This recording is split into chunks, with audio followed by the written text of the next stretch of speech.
Hoje, 21 de janeiro, é comemorado o Dia Mundial da Religião e o Dia Nacional de Combate à Intolerância Religiosa. Essa data foi criada como uma forma de promover a união de todas as crenças do mundo. No Rio de Janeiro, fiéis fizeram um ato contra a discriminação religiosa. Conhecer para conviver é a proposta do ato realizado hoje, que reuniu líderes de diferentes religiões no Rio. Representantes da Igreja Católica, Evangélica, Umbanda, Sociedade Judaica e do Islamismo. Todos em defesa da liberdade religiosa. Os atentados contra o semanário francês Charlie Hebdo e contra os 4 judeus mortos em uma mercearia em Paris também foram lembrados. Os líderes também falaram sobre a importância da liberdade de expressão e, por meio de uma carta aberta, pediram por um plano nacional de combate à intolerância religiosa. A liberdade não pode servir para promover a violência ou o ódio. Para este membro da sociedade islâmica no Brasil, o atentado contra o Charlie Hebdo também prejudicou os muçulmanos. O maior grupo que está sofrendo nisso tudo são os próprios muçulmanos. Porque na França esses terroristas malditos atacaram 12, mas no Oriente Médio é todo dia uma matança. No Brasil, os casos de intolerância religiosa também não são poucos. Só no ano passado foram registrados 149 ataques. Nenhuma liberdade pode produzir vítima. Se ela produzir vítima, ela não é liberdade. Nós temos que trabalhar no sentido de promover o diálogo responsável e a ética. Esse é um detalhe importante no momento tão crucial para nós. Hoje o Papa Francisco também se pronunciou sobre a intolerância religiosa. Ele lembrou as mortes de cristãos no Níger, em protestos contra as caricaturas de Maomé publicadas pela revista francesa, e disse que não se pode fazer guerra em nome de Deus. Não se pode fazer a guerra em nome de Deus. E o Repórter Brasil vai discutir agora como combater a intolerância religiosa e promover a convivência pacífica, civilizada entre crenças diferentes. Vamos a São Paulo com Florestan Fernandes Júnior. Florestan, boa noite. Boa noite, Guilherme. Boa noite a todos. Para falar sobre o combate à intolerância religiosa, eu estou com Gilberto Ventura, que é rabino e faz parte da Federação Israelita do Estado de São Paulo. Também está aqui Mohammad Ghazan, que é membro da comunidade muçulmana e não líder, como nós dissemos há pouco, e Renato Saito, que é pastor cristão da Igreja A Palavra Viva. Boa noite. Eu queria começar com você, Gilberto. Por que você acha que existe tanto ódio entre as religiões no mundo de hoje? Em primeiro lugar, eu quero agradecer o convite, Florestan, à TV Brasil, e de estar com os meus queridos amigos aqui nesse programa. Eu acho que o principal motivo desse ódio é que uma grande parte das pessoas se utilizam das religiões não em função daquilo que as religiões têm em essência, que é a transcendência, e transcender significa você sair das suas limitações, do seu egoísmo e você conseguir participar de algo maior junto com o próximo, mas porque as religiões estão sendo usadas muito mais como instrumento de afirmação da própria identidade. E quando ela é utilizada como instrumento de afirmação da própria identidade, isso implica em excluir o outro.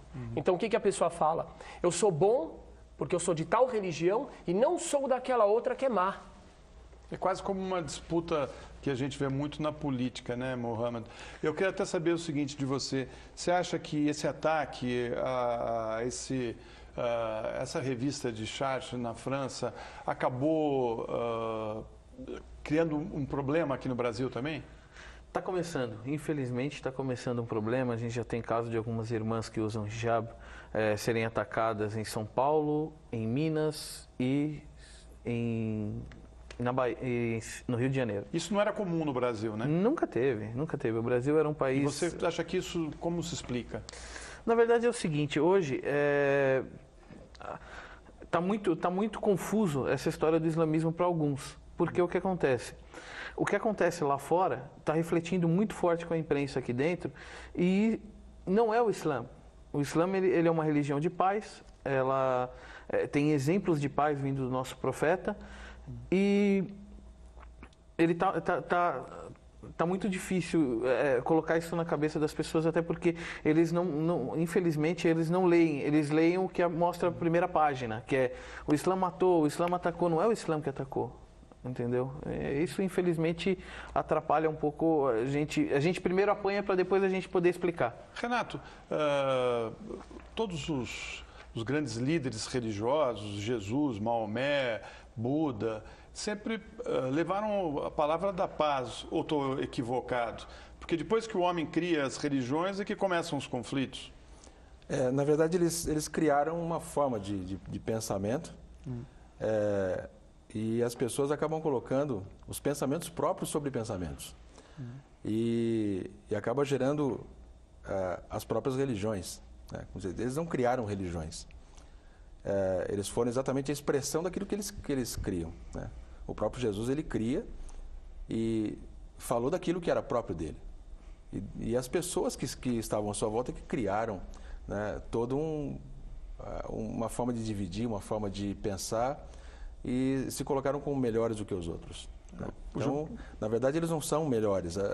O problema é que a necessidade do ser humano de se sobrepor a outro ser humano é que faz com que ele se torne um competidor.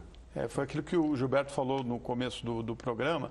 Até eu gostaria de saber, Gilberto, você acha que a revista Charlie Hebdo abusou das charges que fazia? Você acha que mexer com símbolos religiosos daquela maneira ultrapassou o limite ou estava dentro do... É lógico que nada justifica a violência, mas você como um rabino, como é que você vê essa questão? Eu não gosto de nenhum desrespeito ao ser humano, eu não gosto de nenhum desrespeito à fé de nenhum ser humano.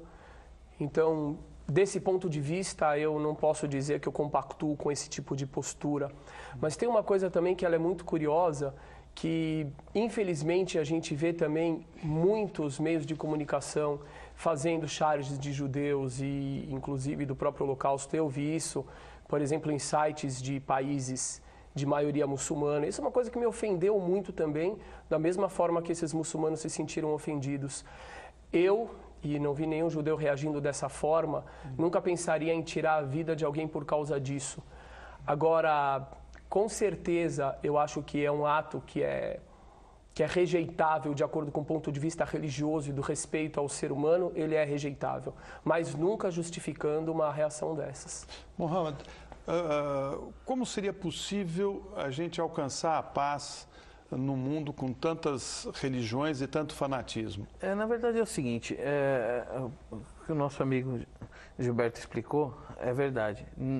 O Islã em si, na sua essência, significa paz. Eu quero dar um recado a todos que estão assistindo e todos os muçulmanos. O profeta tinha uma conduta de paz. Ele tinha um vizinho que jogava lixo todo dia na porta da casa dele, todos os dias. E teve um dia que ele não jogou lixo. No outro dia perguntou para a esposa, cadê o nosso vizinho que não jogou lixo? Você recolheu? Não recolhi. E aí ele foi visitar esse vizinho. Mesmo o vizinho que jogava lixo todo dia na porta dele, ele foi visitar esse vizinho. O vizinho estava doente. Chegou lá, o vizinho viu o profeta, os olhos encheram de lágrimas e ele se converteu na mesma hora, fez a shahada. E isso deve ser como nós muçulmanos devemos agir. Não importa. A gente devolver com amor. Tudo que fazem de mal pra gente, a gente deve devolver com amor. Esse é o ensinamento que eu sigo e essa é a dica que eu dou para os meus irmãos que estão sendo atingidos ou não, que se sentiram ofendidos com as charges ou não. Devolva com amor. Use o exemplo do profeta, porque isso, o que foi ensinado não era para entrar, matar 12.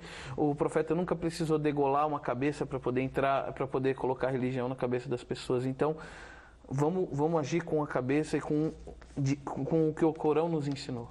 Renato, você já sofreu algum tipo de problema por conta da sua fé? Sim, em função da fé, em função da vida. Eu sou filho de japonês, meu pai era japonês, minha mãe filha de italiano com alemão. Eu nasci na América Latina, nasci com cara de boliviano e professo uma fé que realmente é mal interpretada e mal entendida. Porque eu entendo toda essa disputa como se fosse uma briga de time de futebol, de torcida de futebol. Você tem uma final com milhares e milhares de pessoas dos dois lados, e de repente um grupo de meia dúzia de pessoas resolvem criar uma briga num determinado momento e toda a torcida paga em função daquilo. A religião, eu entendo que a religião, na sua forma estrutural, ela se parece muito com o time de futebol, né? E muitas pessoas perguntam, qual é a sua religião? Eu sou corintiano. Eu não vejo nenhum problema nisso. Eu vi que vocês são amigos, inclusive, né? Fazem ações conjuntas. Isso, né? Fazemos ações sociais conjuntas. Tivemos, inclusive, em vários... o mês passado, lá no Grajaú, fazendo uma ação social. E eu entendo assim, naquilo que eu aprendo e entendo, o Salmo 23 na Bíblia, ele fala que Deus prepara uma mesa diante dos nossos inimigos. As pessoas entendem que não seria você comer para você afrontar o teu inimigo, não.